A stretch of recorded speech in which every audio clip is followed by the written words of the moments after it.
oftentimes conversations around what is going on at the federal level. But over the last few days, we've seen a number of reports coming out giving us the state of the various state governments, including the FCT. And we just need to bring this up at this very important juncture when we're down to the 4-year political and electoral cycle, with a lot of things happening on the political space, with governments on one hand and governance looking like at the bottom of the pyramid. Let's cross over to our Abuja studios at the country's political capital. Joining us live from there is Celestine Okeke, who is team lead or lead partner, the Sustainable Entrepreneurship and Economic Development Initiative called SEEDI. Celestine, it's good to have you on the program. We had a very lengthy conversation a number of hours ago, and this is a good time to bring it down to the level at which people believe, under the structure of democratic governance, that closest to the people are states and local government. Right now, separate or try to bring together where is the meeting point for politics, for government, and governance. Good morning, Boasin, and thank you for having me again.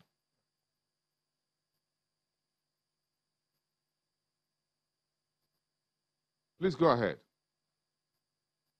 Okay, so basically, you saw the budget report on the state of states in Nigeria and the level at which several states are accumulating debt far beyond what you think they should have accumulated, and also trying to look at the economic activities across those states. You see that we are in a real crisis across several states in Nigeria.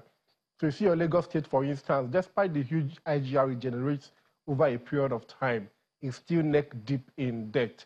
And one state that caught my attention there is Bauchi State. Bauchi has 3.414% of the total debt in Nigeria, local and foreign debt.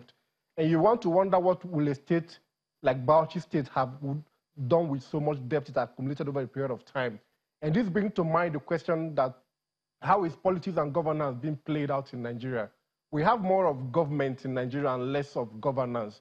Government in the term where you have your state governors with the commissioners, the SAs, the different personal assistants, different buildings, different structures, different land cruisers, different Hilux, different Ford new cars, and the rest. When it comes in terms of delivering governance, the core mandate of governance, which is to provide security, provide economic prosperity, and provide shelter for the citizens, is almost absent. So in Nigeria, we have more of government. We place emphasis so much on government, which is why at the federal level, you will hear that we have more than 800 MDAs in Nigeria. And you begin to wonder, what are we doing with so much MDAs? And each has different executives, different number of staff servicing the MDAs.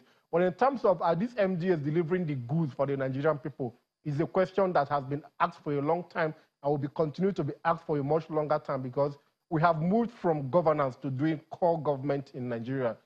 You have 306 people at National Assembly. At the end of the day, the question now is what bills have we been able to pass that will stimulate economic growth in Nigeria or provide for more security in Nigeria? That question has been asked, but will continue to be asked for a long time. What they often do at the National Assembly is personal interest pursuit, constituency projects, fighting to come back, Celestine, fighting to be in good terms with Mr. President or the state governor. But in terms of governance at the National Assembly level, it is near absent. Okay, Celestine, we're trying to break this down, because a lot of conversations going on, but again, we may just need to break it down to the basics for everyone to understand. When we say government, and a very simple Google search says that it's the group of people with the authority to govern a country or a state, a group of people who have the authority to govern a country or a state. So we're now talking about the state government. Now, what does Google tells us about governance? It says the action or the manner of governing a state or an organization in terms of policies and laws and things like that for the social benefit of the people. On top of this sits politics. So where is the connection or the disconnect at the state level when we look at state governments, more than a dozen, close to 2 dozens of them heavily indebted in terms of salaries payment? IGR is never enough for the state governments we created years and years ago, that they all begging the federal government, and the federal government now becomes the Father Christmas that keep distributing cash to these state governments, looking like endless, what you call a bottomless pit.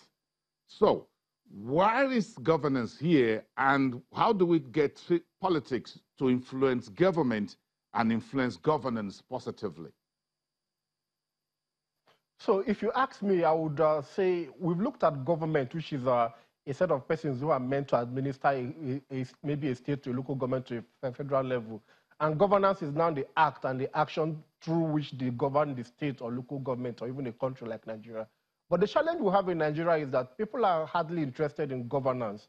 We hardly want to be interested in governance. We stay at our high places and postulate on what should happen in Nigeria. When it comes to really engaging government on how it delivers on governance, we hardly do that. And we look at the expectation framework across the entire states in Nigeria and the FCT.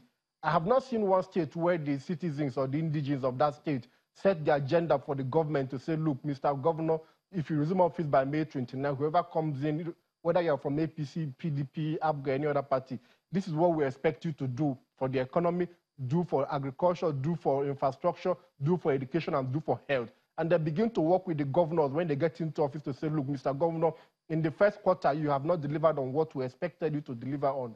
That is not happening. So what does the governor then do? He comes into office. There's little pressure on him from the citizenry. Nobody is asking him questions.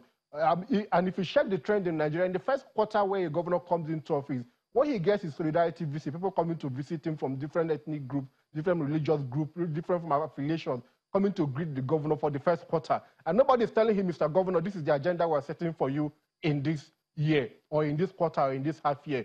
By the time the governor stays for 3, 4, 5, 6 months, and there's no pressure on him to deliver on any sector of the state, and then what begins to happen? He sits with his friends, and they begin to look at what can we do. And most times you see them trying to build conference centers, international conference centers, build airports, build roads that are even in most cases substandard. These things are not put in a step to say from A we are going to B, from B we are going to C, from C we will arrive at D. It doesn't happen. Across every state in Nigeria, what happens is somebody gets into office at the state government level.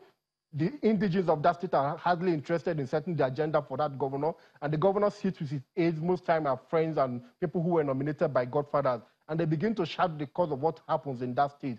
And the next thing is the godfather says, look, I need you to appoint 300 SAs, people who helped you get into office. That is the reality. When Sokoto State Governor moved from APC to PDP, he had to drop over 200 aides.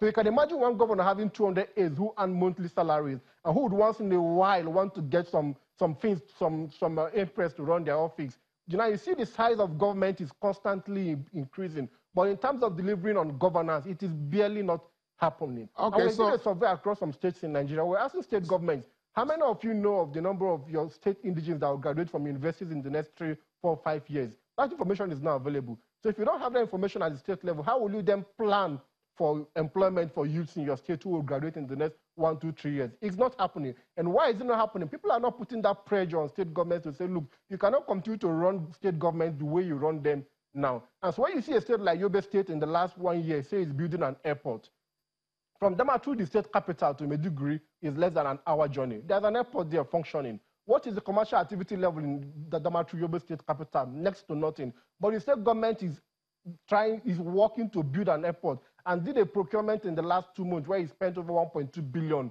on communication infrastructure for the airport that is not yet in place.